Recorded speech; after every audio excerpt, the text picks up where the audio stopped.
今天最重要的就是来自于我们藏域珍宝9眼天珠手串。女士们、先生们，最激动人心的时刻现在开始了。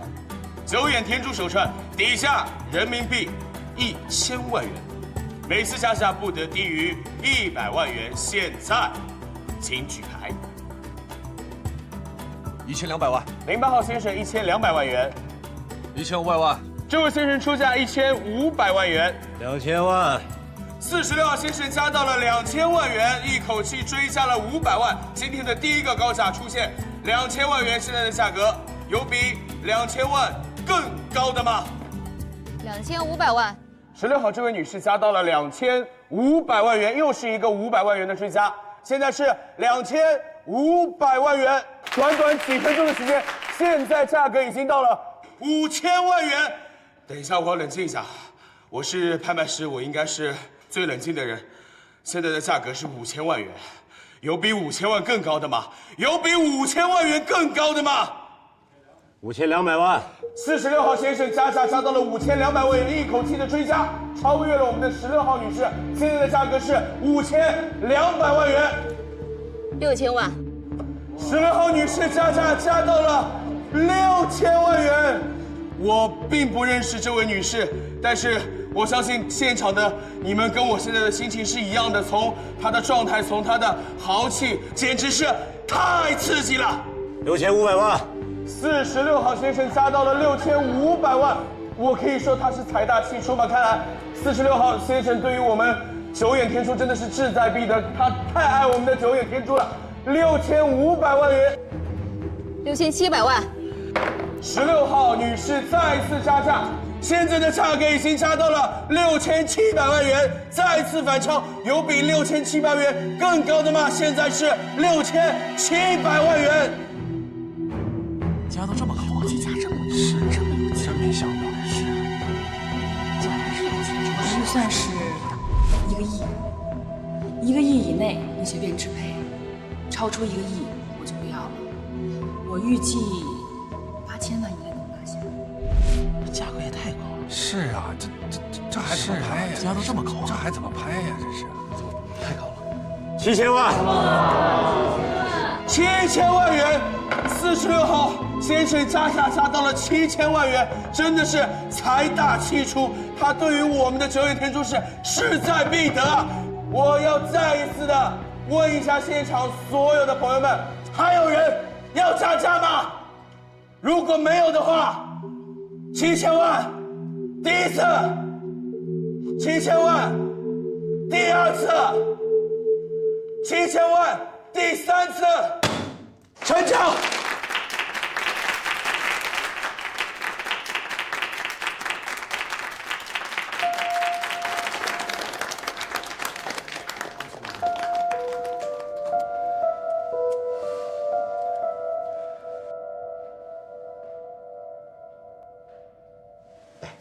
丁总，您喝茶。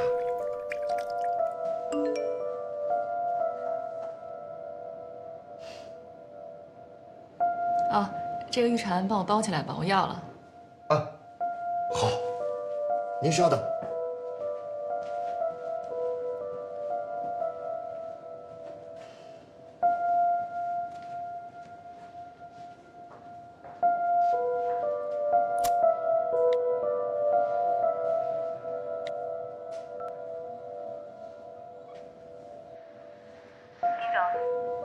乔婷，黄老那篇文章下周可以发表了，在香港所有的收藏杂志上都要发一遍。放心吧，我一定让它准时出现在香港各大权威杂志上。期待你的好消息。好。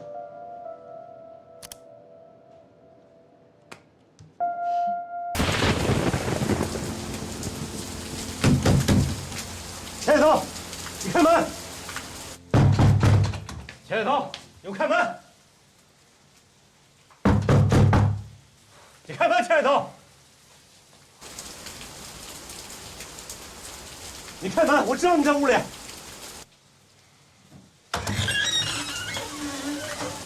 海涛，你是不是故意躲我？我告诉你，你躲了初一，躲不过15。做人不能这么不厚道吧？孟总，您这是干什么？向我施压吗？您搞错对象了吧？我是来讨公道的，我7000万都打了水漂了，整个人生不如死。你可倒好，都在家里清闲自在的。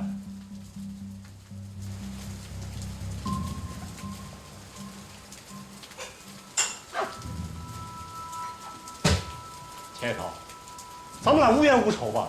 啊，说起来也算是自己人。你为什么跟丁薇薇一起设局害我？今天你要把这事说清楚，我还就不走了。看来你这板子是非要打在我身上了。我冤枉你了。那天在日料店不是你们2个一唱一和的引我入局，后来又找借口不去拍卖会，那不就是引我上钩吗？那天在日料店咱俩是偶遇对吧？那丁总是后来来的，我怎么跟他事先商量好？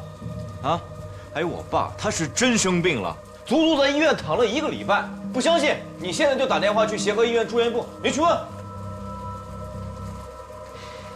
孟总，你在去滨海之前，我就跟你再三说过了，不要跟着他们举牌，是你自己起了贪念。你钱打了水漂，你这事能怪得了谁啊？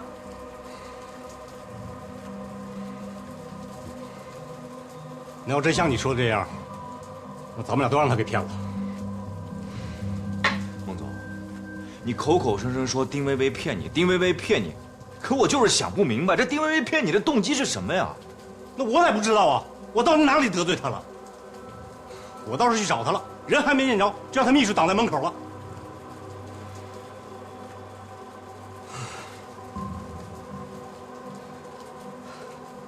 我这次真是被害惨了，7000万就这么没了。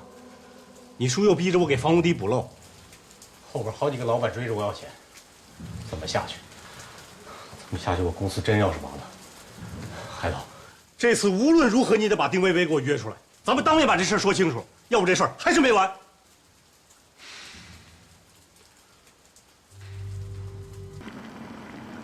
丁总，最近我遇上一桩难事儿，不瞒您说，命都快折里了，希望你能帮个忙。孟总遇着什么难事儿了？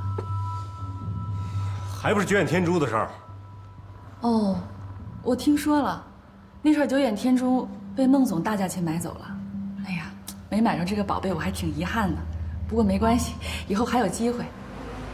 孟总一定是很喜欢这串宝贝呀，怎么会是难事儿呢？薇姐，前段时间黄老写了一篇有关天珠的文章，发表在了香港各大权威杂志上，现在圈内是众说纷纭。我想，孟总拍得的那串天珠，应该暂时是得留在手上了。留在手上？7000万呢，都打了水漂了。孟总这说的哪儿的话呀？您可是东江市基建行业鼎鼎有名的大人物，区7000万，那算得了什么呀？是啊，孟总，您拍得的那串天珠，那也是藏玉寺庙里面流出来的老珠子，也是价值不菲啊。您沉一沉，说不准能卖到一个好价钱。如果现在又是请律师，又是打官司，闹得满城风雨的，我想在圈内也只会是传为笑谈。孟总啊，姑且不说您买的是真宝贝，在古董行里，不管买家还是卖家，看走眼都是常有的事儿。退一万步讲吧，就算买着赝品了，买家双方那都是心照不宣，不往外说的。您就说海涛的姥爷黄元昌老先生，在古董圈里也得按这个规矩啊。是啊，孟总。那既然这样，哎，对了，我记得丁总也喜欢这串九眼天珠吧？那我原价卖给你算了。这串珠子我倒确实是很喜欢，不过原价，孟总啊，您这串珠子现在市场价对折，可能都没人要了吧？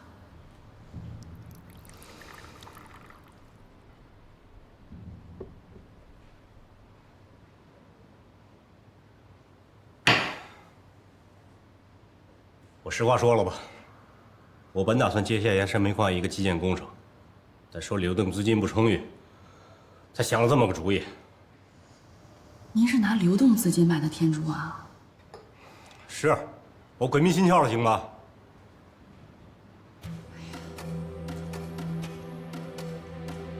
那这个忙我得帮啊。孟总，就是不知道您下不下得了这个狠心。你说说看。天珠治标不治本，不如你把公司卖给我。卖公司？咱们打开天窗说亮话吧。要是我没估计错的话，您现在资金链断了吧？银行在逼着您还贷款吧？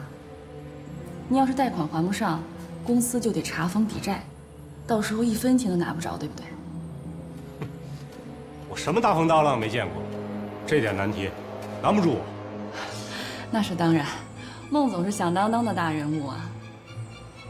可是现在架在您脖子上的刀，不止这一把吧？你什么意思？房宏帝劣质严纲的事儿现在被扒出来了，调查小组一旦建立，您想在东江市再待下去，那就是坐以待毙啊。孟总，您今天来找我，心里一定也是有盘算。你们公司现在危如累卵，你心里一定很清楚。除了丁氏集团，建荣集团现在的债务没人能盘活，还能有点利润。到时候您拿了这笔钱换个地方，还是可以很体面的过完下半辈子。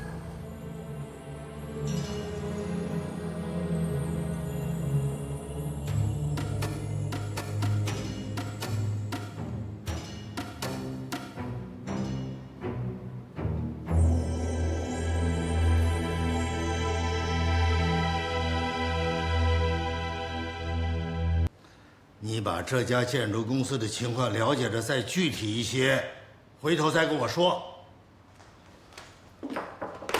啊，叔叔，建荣集团被我们拿下了，这真是个好消息呀！哎呀，具体收购的时候，把债权债务处理干净。您放心吧，我不会让孟建荣钻空子的。坐，哎，薇薇啊，在国外历练了这几年，你整个人都脱胎换骨了，事业上是得心应手。丁氏集团呢，逐步交到你手上，叔叔我深感欣慰，啊。但是你毕竟是个女人呐，父母又走得早，啊，叔叔我希望你感情上有个依托。有个人能帮着你，陪着你。那时候我看你对江河有点割舍不下，所以才同意你回到东江港的。我知道，回来我也没后悔过。原本想的，你和江河有感情基础，只要你同意，他有什么不乐意的？没想到几年下来，他确实就不一样了。叔叔，您就别操心了。这段时间我也想明白了，可能确实，卢倩比较适合现在的江河吧。我也不想勉强。真的？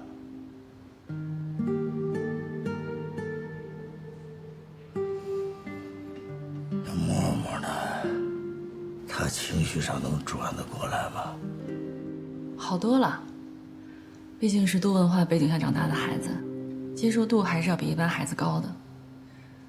我跟他商量过了，这个学期结束送他回美国上学去，他自己也同意了。那你呢？你是不可以借这个机会散散心。上市的事儿，我可以另外调人来顶替你。我希望你放松一下，我不反对的。不用，叔叔，我又不是小孩子了，我可以调整自己。这次上市对丁氏集团来说还是很重要的，所以初期谈判我亲自去比较放心。那好，这件事情呢，你自己决定。叔叔还是那句话。这世上没有任何人值得你受委屈，叔希望你好好的。我知道。夏，来，坐。你怎么喝这么多酒啊？我还以为你会像上次一样不来了呢。你是不知道啊，就是在这里，上次就是因为你没来，我让一个女人给设计了，我现在是倾家荡产。什么情况啊？你惹着什么风流债了？别瞎猜，我的风流债只有你一个。我真是上辈子欠了你，我对你是掏心掏肺呀，可就是怎么也追不到的。咱们俩就是不合适而已，这天下好姑娘多着呢，你就别在我这浪费时间了，啊！以后啊，就是想浪费，也没机会了。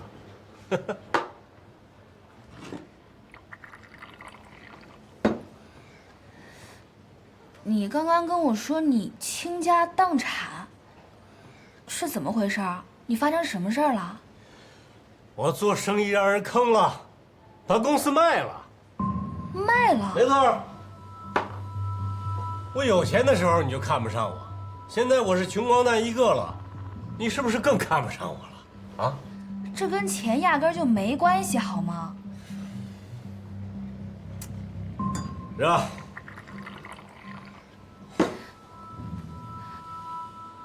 哎，你少喝点吧。那你把公司卖了以后，你怎么打算啊？不知道，没想好呢。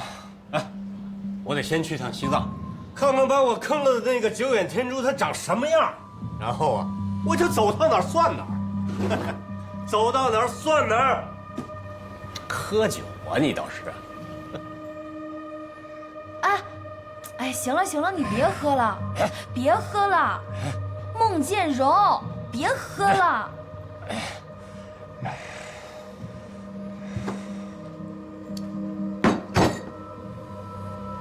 你公司就算是没了，以你现在的能力和人脉，你再努努力，肯定会东山再起的呀。我是真心不想看见你现在这个样。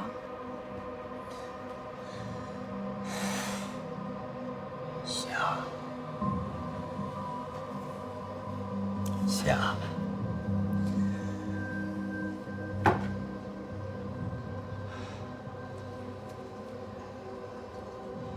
有你这句话，我就心满意足了。来，陪我喝一杯，就当是为我送行了，啊！我喝一杯。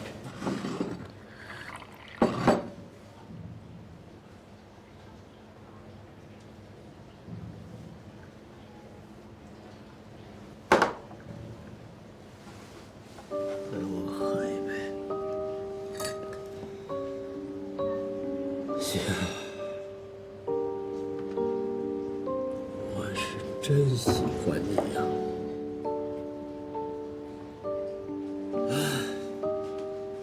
陪我喝一杯，就当是为我送行了。喝一杯。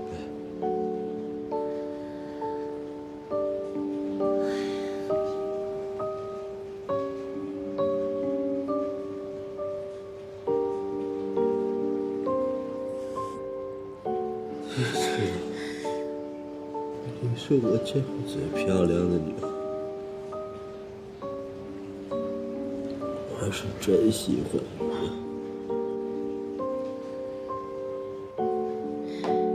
我今天呀也约了秦总，但他为了避嫌没来。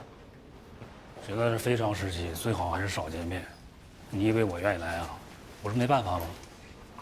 朱总，别这么说呀，毕竟这么多年的关系了嘛。算了，跟你说个好消息吧，我今天请你吃饭是辞行的。辞行？没错。你要离开东家啊？我打算出国待一段时间。那你银行的贷款都还上了？别提了。来，里边请。孟总，菜都已经准备齐了。行，下去。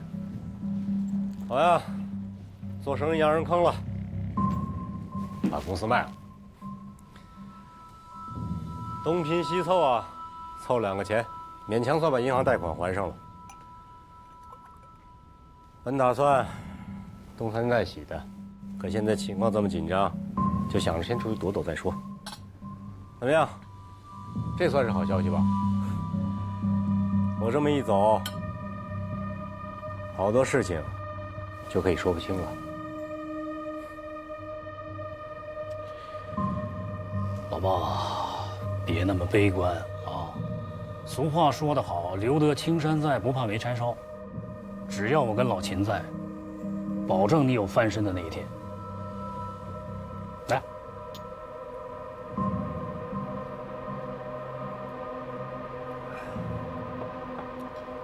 卢总啊，我说句难听的，你别往心里去啊。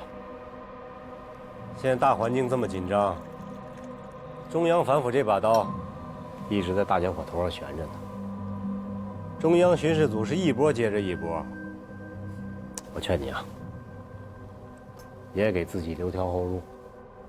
一旦有什么事儿啊，拔腿就跑，啊！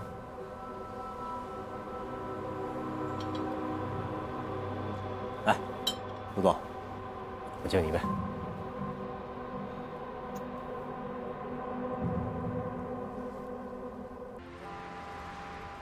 丁总啊，这次请你们过来呢，主要是以后面我们组建这个能源码头公司上市的事儿，跟你们协商，也听听你们的意见。江总，各位副总，大家好。现在港口集团的发展形势，大家是有目共睹的。丁氏作为老朋友，当然在这个时候要继续为港口集团的发展贡献自己的力量。丁总今天代表集团过来呢，也是表明了我们的态度。无论在资金上，还是将来上市的辅助工作方面，我们丁氏定当鼎力相助。说得太好了。丁氏集团的确是我们的老朋友了，以后还要长远的合作呀。对了，江总，您对新公司的构成有什么设想没有啊？是这样的，我们考虑啊，未来的能源公司发展呢，需要多元化的股份结构，也需要优质资源的支持，所以我们引进了崖山煤矿和东海油田来作为新的合作伙伴加入。那么老股东呢，持股比例将会相应的稀释，你们看怎么样？首先，丁氏愿意以现金增资的方式，按照新的估值来购买公司的股份，并继续维持30%的份额。另外，刚才江总说，老股东的持股比例将会相应稀释。我想提醒一句，您是大股东，我们是小股东，就算要稀释份额，也该同比稀释吧。丁总啊，新公司还要由权威的评估机构进行重新的估值。您刚才说的以现金增资，而且还要继续保持30%的份额，那贵方是不是应该等到估值的结果出来之后再做决定呢？我们已经做决定了，钱不是问题。欧阳，你介绍一下评估公司的情况吧。目前呢，国内比较著名的资产评估公司有荣信、康威、北极这3家，他们在业内呢都算是标杆了。欧阳特助，这里面没有颐和这家公司吗？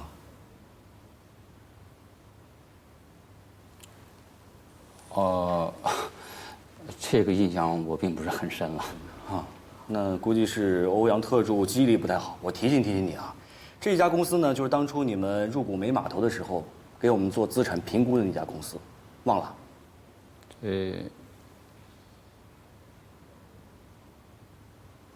沈总，你特别提到这家公司，什么意思啊？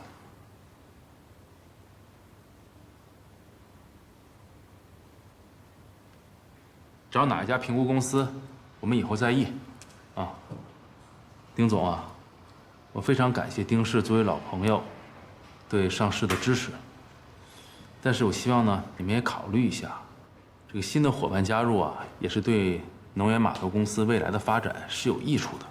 咱们今天只是一个初步沟通，不一定非要说有什么协议啊。我们也明白丁氏的态度，继续合作这是毋庸置疑的。我看不如这样吧，等新公司的价值评估有了结果，我们再一起讨论也不迟嘛。江总，丁总的意见呢？这个可以啊。我们就是希望在谈的时候，江总和在座的各位要顾及一下丁氏集团作为老朋友的感受，别有了新朋友，就寒了老朋友的心呐。一定一定。丁总一说老朋友，突然想起来一件事儿，当初你们签订入股煤码头合同的时候，好像没把我们当朋友吧？您这是什么意思啊？我是想说，当初这个合同是怎么签下来的，你们心里没点数吗？不，沈一威，你胡说八道什么呢？当时的合同是经过局党委讨论、上报市里才签订的，它有什么问题吗？人家丁氏集团投资煤码头，那是雪中送炭。他们到底是雪中送炭呀，还是趁火打劫呀？不是，一威，哎，江总，你别拦着，我倒要想听听沈总的高见。你给我说一说，我们这个合同到底有什么问题？我这个当事人真想知道知道。好，那我问你，当初行了，不要吵了，啊。丁总啊，沈总对当年情况不了解，我为他说的话，替他向您道歉。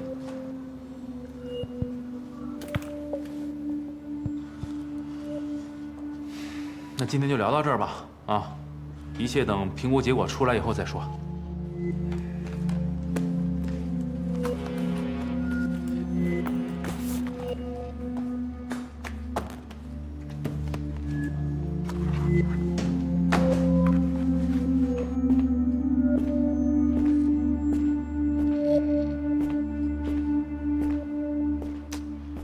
哎呀，你能不能不要晃了？有事儿说事儿。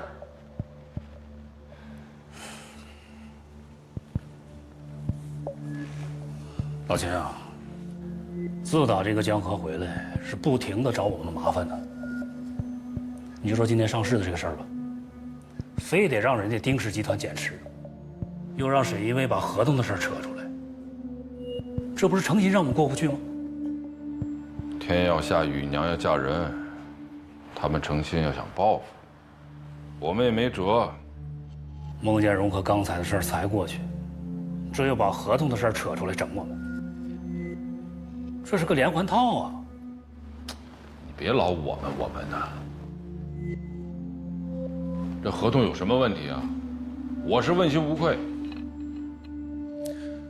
老秦啊，你问心无愧有什么用啊？知道什么叫明枪易躲，暗箭难防吗？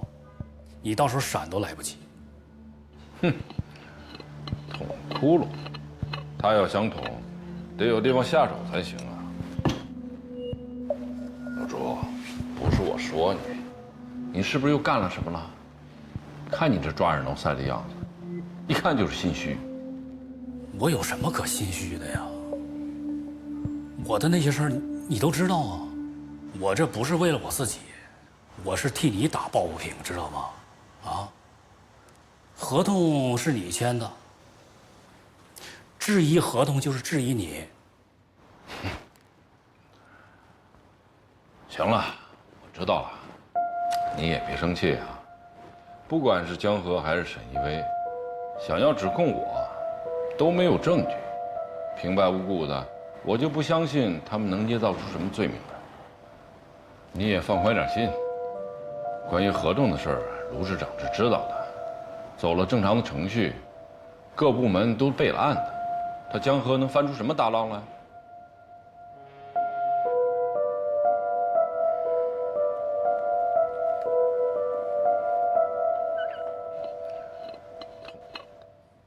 你今天怎么这么莽撞？那万一打草惊蛇了怎么办？你知不知道，纪委已经对朱三才展开调查了。你这个时候让他有所警觉了，他销毁证据怎么办？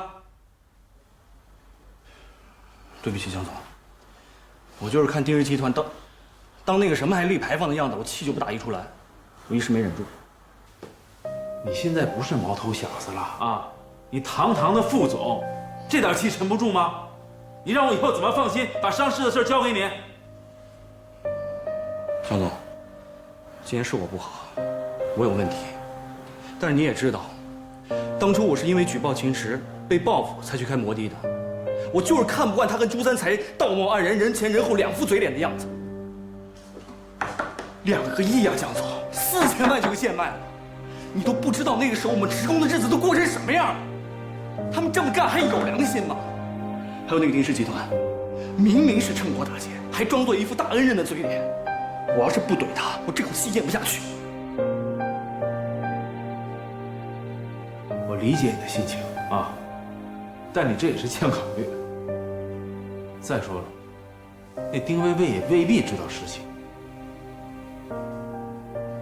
怎么？你觉得我在袒护丁薇薇？江总，虽然丁总是你的前妻，但该说的话我还是得说。当初就是他代表丁氏集团来签约的，你要说他不知情，我不相信。他那个时候刚从美国回来，对东江港还不了解。关于入股的事儿，都是那个丁怀指挥欧阳帮他做的。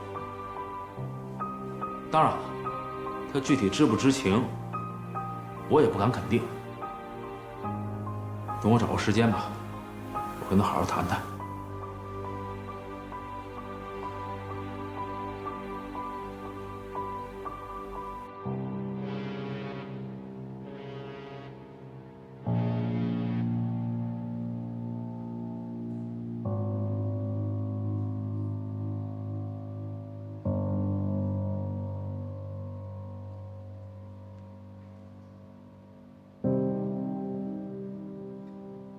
欧阳特助，这里面没有颐和这家公司吗？当初你们签订入股美码头合同的时候，好像没把我们当朋友吧？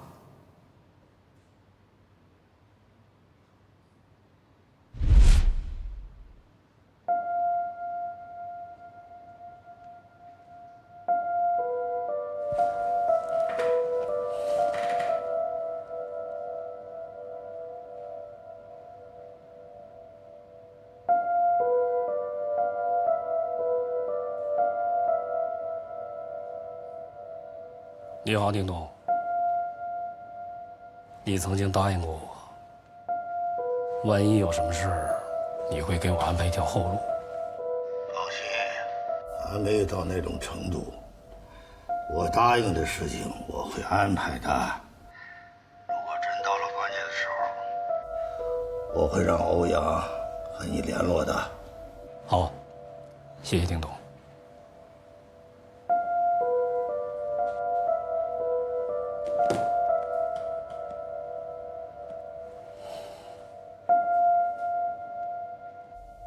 叔叔，朱三才说什么呀？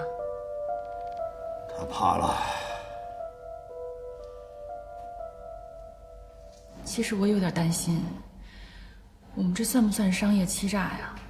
还有，贿赂国家干部、侵吞国有资产，这一旦要被查出来，不但既得利益不保，连我们公司也会被处罚的。在商言商，用最少的钱获取最大的利益。这是资本的本性，根本就不存在什么商业欺诈。我只不过是利用一些灰色手段，另外就是牵扯到贿赂和侵占。您放心，只要没证据，谁也不能把我们怎么样。再说了，那些都是陈年旧事，要不是秦氏和朱三才对江河下手太狠，江河也不可能翻这些旧账。这里面还有秦池的事儿。秦池当时是主管领导，合同也是他主导的，他当然知道详情。那既然这样的话，我们增资的事儿是不可能实现了。我看也未必。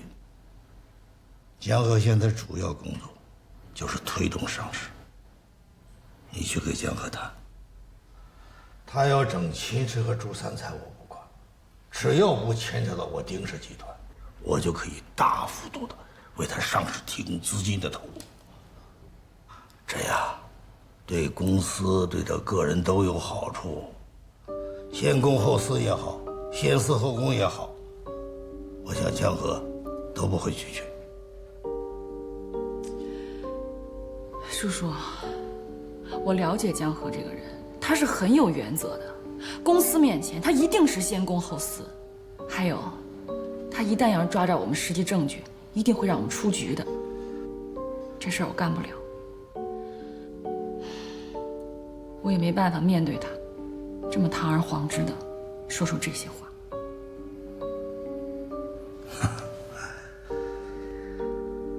叔叔也不勉强你，你不愿意，那我就上市的时候另找他人啊。你可以带着默默去美国休养一段时间。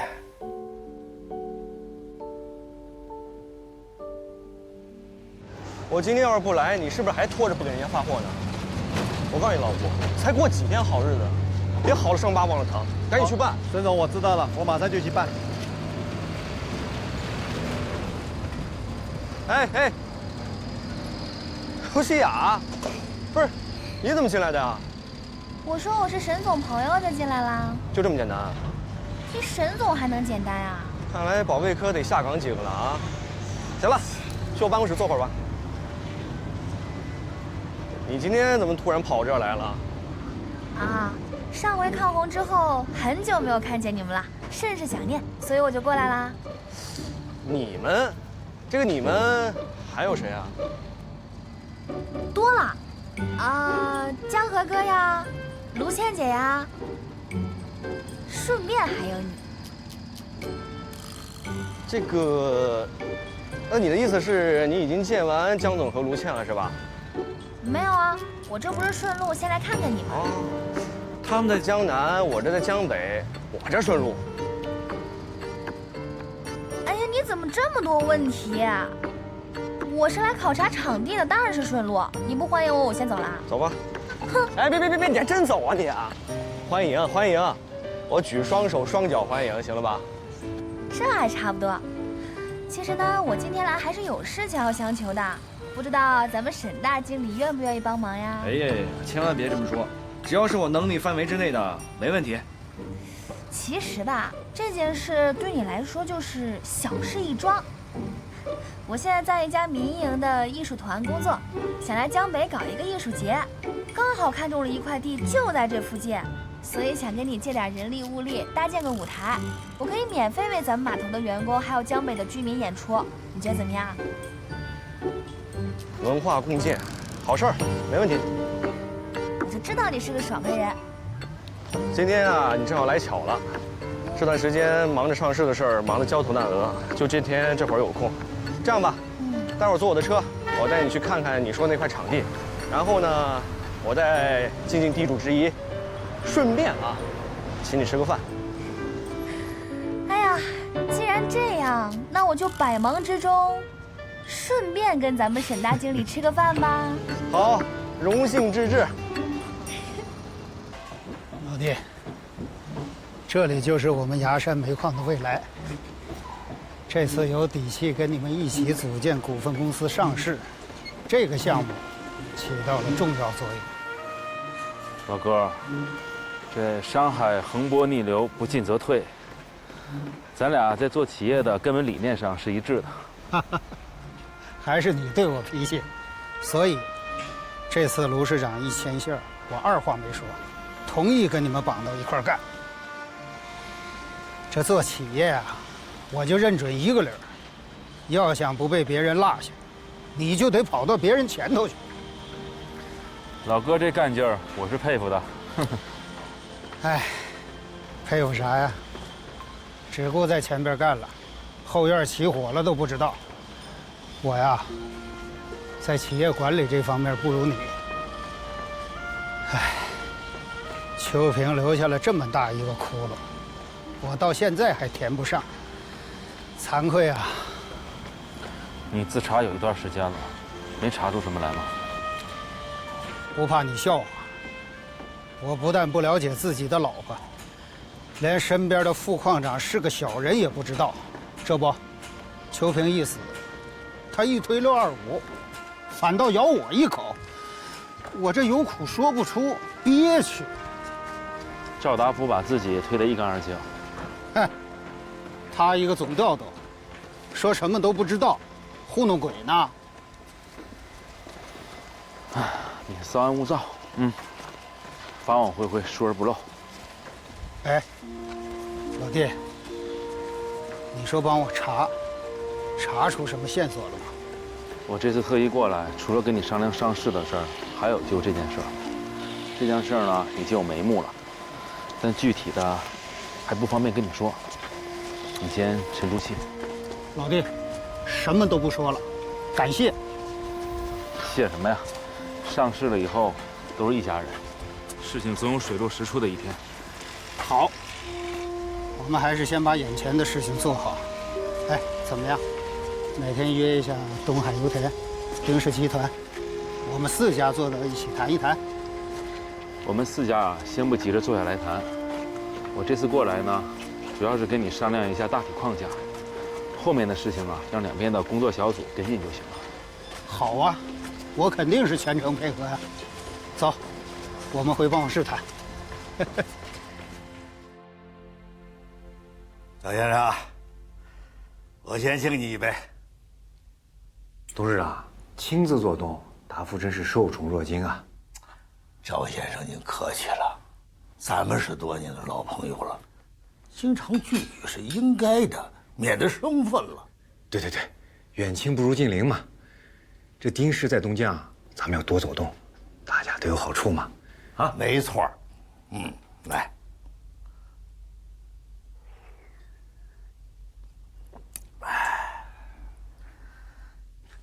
赵馆长，哎，来，我也敬您一杯。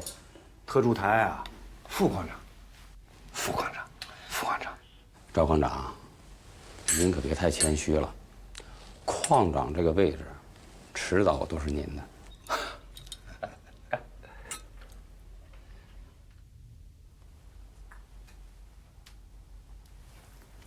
赵先生，欧阳说的没错啊，矿长这个位置啊，早晚是非你莫属。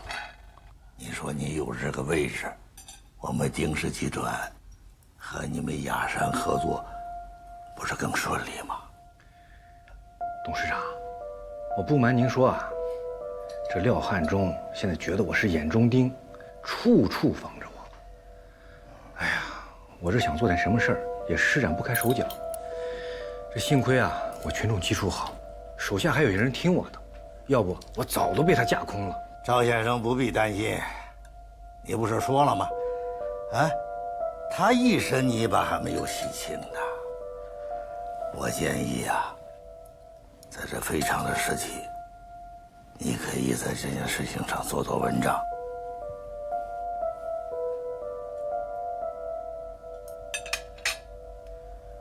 这件事我想过，可是这有些事儿呀，我也脱不了干系。我怕杀敌1000，自损800，这到最后，这件事情的利害和效益，你自己斟酌，可以慢慢的考虑，啊。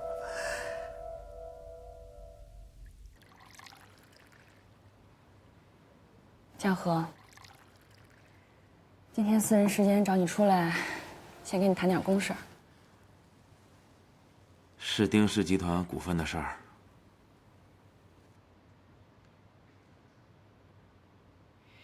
你能告诉我你为什么要这么打压丁氏集团吗？我觉得我上次开会的时候，把理由说得很清楚了吧？对，我知道你是个公私分明的人，但是，当初港务局需要资金找我们来投资，现在渡过难关了就想过河拆桥，你这么做是很影响国企和民企合作的信誉的。喂，这不是国企和私企的问题，这是优化产业结构和股份结构的问题。那东海油田有新兴的能源开发项目，崖山煤矿有新型的煤化工项目，他们的发展都是不可限量的。如果你在我的位置选择合作伙伴，你会怎么选择？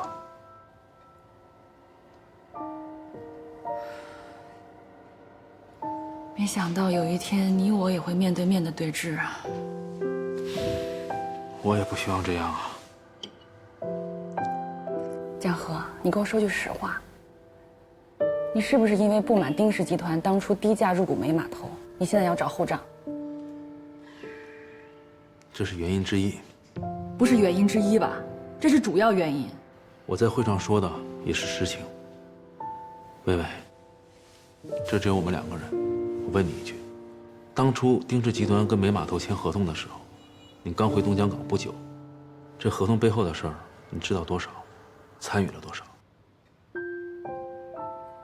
我就是按照叔叔的意思签订了合同，具体怎么操作的我不知道。好，既然这样，我希望后面的事儿你就不要再参与了。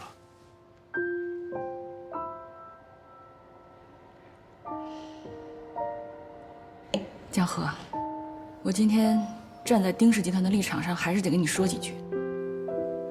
我觉得你就这么揪着这件事不放没有意义。就算我们当初用了一些商业手段签订了合同，那合同都已经生效这么多年了，你现在揪着这件事情不放是干什么呢？对于东江港来说，现在上市是头等大事儿。丁氏集团愿意提供资金和其他一切的帮助，我们为什么不能在一起愉快的合作呢？就私人关系来讲，丁氏集团和我密不可分。你刚才问我关于这个合同的签订和合同背后的事儿，我知道多少？我知道多少，不知道多少有什么关系呢？你这样一意孤行地查下去，丁氏集团的利益和名誉一旦受到损害，我就会受到牵连，默默的生活就会受到影响，这些你都想过吗？薇薇，我明白你的立场和处境，无论从哪方面来说，我都不希望你跟默默受到牵连。我一直相信你，不会做触犯底线的事儿。可是我呢，又不能做事看着东江港的利益受损不管。你回去劝劝你叔叔，自动退出吧。江河，你就不想给丁氏集团留一点余地吗？非要鱼死网破啊？我们不要再纠缠这件事情了，好吗？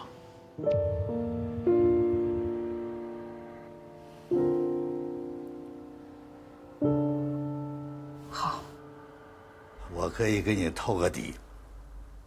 我们丁氏集团和雅山煤化工产品的合作业务，如果你能够把主厂方的基建承包给我派去的基建公司，并且在整个的施工当中积极的配合，我是不会亏待你的。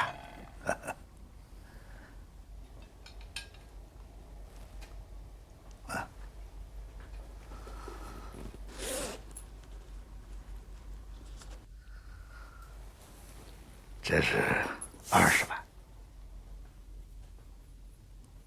美金。不好意思，不好意思。哎呀，这董事长，这个基建的事情，咱们丁氏不是已经跟廖汉忠谈过了吗？我还听说咱们不求利润，只求口碑。您这又来找我，我有点不太明白了，董事长。廖汉忠呢，顾虑太多，他只答应我们做一些外围的基建工程，主厂方他死不松口。原来是这样。您是一定要做主厂房吗？难道咱们丁氏集团是想做基础建设的生意？少着名人，我不说暗话。在世界范围内，清洁能源和新能源的应用十分的广泛。我们投资雅山，目的就是拿到新型煤化工产品的技术和生产流程。我们进行主厂方的基建，就可以帮助我们得到这些。我瞒您说，同样的厂房，我们在东南亚已经开始了。少了研发和技术的先期投入，我们的产品将会更加的价廉物美，在市场上更具竞争力。这叫抢占先机，高啊，实在是高啊，董事长。我说啊，如果合作成功了，我在东南亚的煤化工公司里会有你的干股，到时候你就等着分红就是了。谢谢董事长，那预祝咱们合作愉快。干！哎。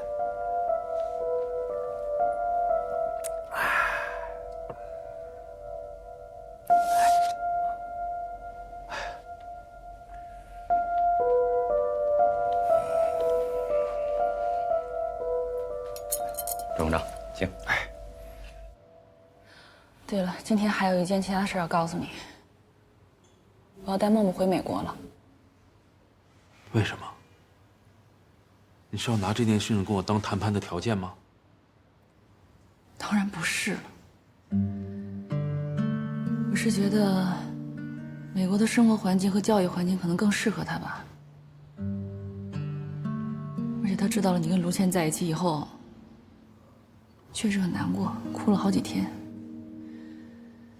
我当初带他回来，也确实是希望我们一家3口能破镜重圆，也为此做了很多努力。现在看起来，也是没可能了。我知道你这次回来，付出了很多，也改变了很多。其实我，包括我的家人，都很感激你。感激也没必要，也是我愿意做的。现在既然没可能了，于公于私，我觉得我也没有留在这儿的必要了。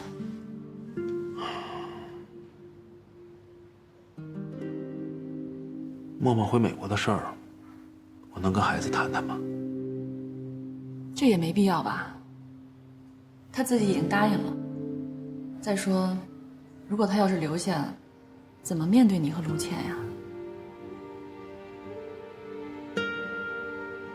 你放心，我会照顾好他。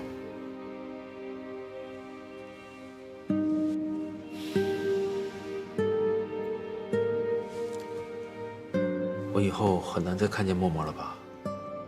这不会，他不是有假期吗？我可以让他回来，你们还是可以见面的。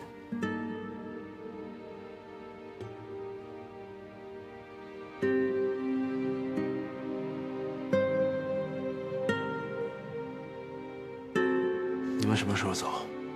我去送你们。订好了机票，告诉你。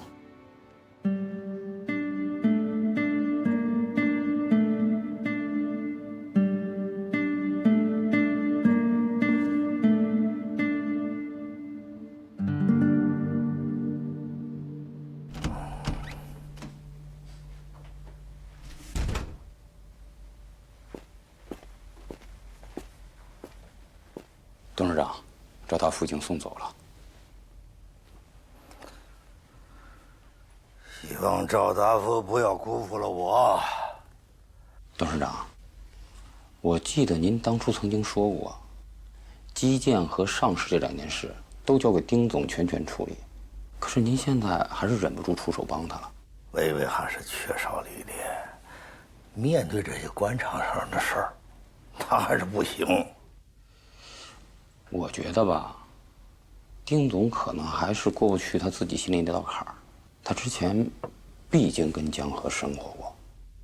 江河又臭又硬的一块石头，我都不明白薇薇害他什么。你说他要是识时务，我可以把整个丁氏集团交给他，可他呢，不但伤了薇薇的心，还处处的为难我们，一点情面都不讲。以后你可以不用顾及薇薇的面子了，该怎么对付江河就怎么对付。是，可丁总那边，希望他能当断则断，不要辜负了我。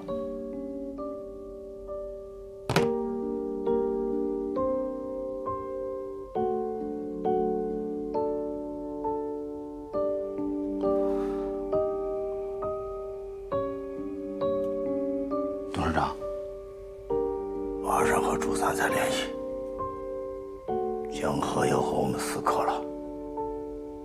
是。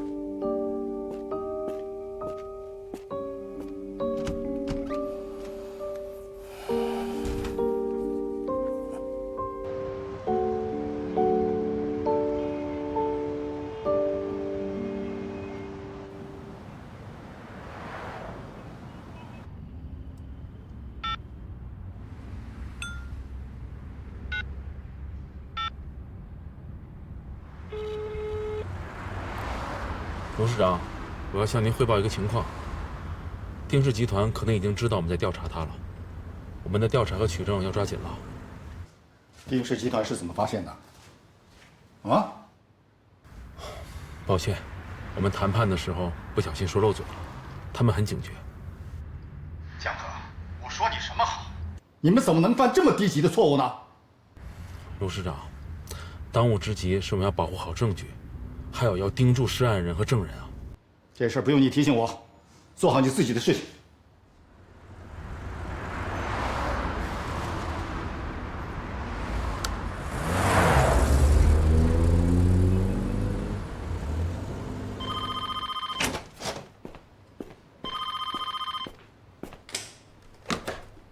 喂，你好，朱总。哎，今天就不要外出了，市纪委的同志说要来找您谈话。纪委找我谈话，谈什么呀？具体的事我们也不太清楚，只是刚接到通知，您别外出啊。喂，老朱啊！哎呦，哎老徐，你吓我一跳，找我有事啊？哼，瞧你这一惊一乍的样子，一会儿纪委的人要来找我们谈话，你可不能这么慌里慌张的。是啊，我刚接电话，我正想问你呢，为什么呢？说是例行谈话，别紧张啊。这省里的巡视组不是要来了吗？市里头说先谈一遍。哦，那没说具体要谈什么？这个我真不知道。我来就是想告诉你一声，你是要有心理准备啊！啊，我先走了啊。哎，老秦，哎，老秦，那个是不是要问一些关于丁氏集团的事儿啊？说心里话，我真的不知道。不过我劝你啊，该说的说，不该说的就别说了。老朱啊，不用我再告诉你了吧？哦。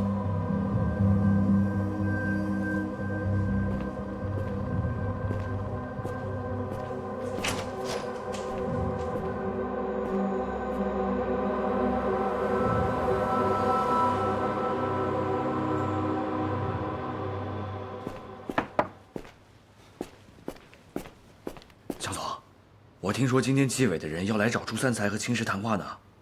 你兴奋什么呀？我们大家都得谈。那就谈呗，反正咱们身正不怕影子歪的，对吧？行了，你别给我添乱了啊！这上市以后，我再找你算账。哎，对了，这是我们起草的股份公司计划书，现在主要呢就是丁氏集团的股份问题，万事俱备，只欠东风。你先放在这儿吧。丁氏集团的问题现在还在调查当中，还没有查到什么关键性的证据，不能动它。就查朱三才，那个没有资质的评估公司就是朱三才找的，你查他账户，一查一个准，这就是突破口。这办案人员还不知道这些，这不需要时间吗？哎，对了，有个事儿我得跟你说，刘希雅告诉我的。刘希雅，他跟你说什么事儿？孟建荣走的时候跟刘希雅告别，提到什么九眼天珠，还有西藏大昭寺之类的。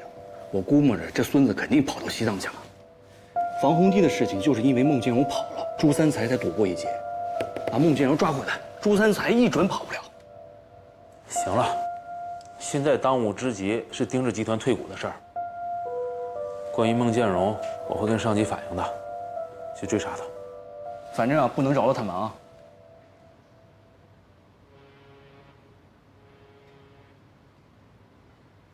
怎么了？这刘希啊，找你干什么呀？怎么跟你说这些？哎呦，他能找我干什么呀？他要在江边搞个什么艺术节，要跟我们美码头合作，我就跟他吃了个饭，闲聊聊起来的。那你吃饭就吃饭嘛，你慌什么呀？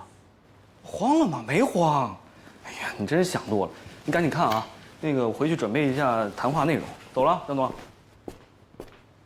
害臊了。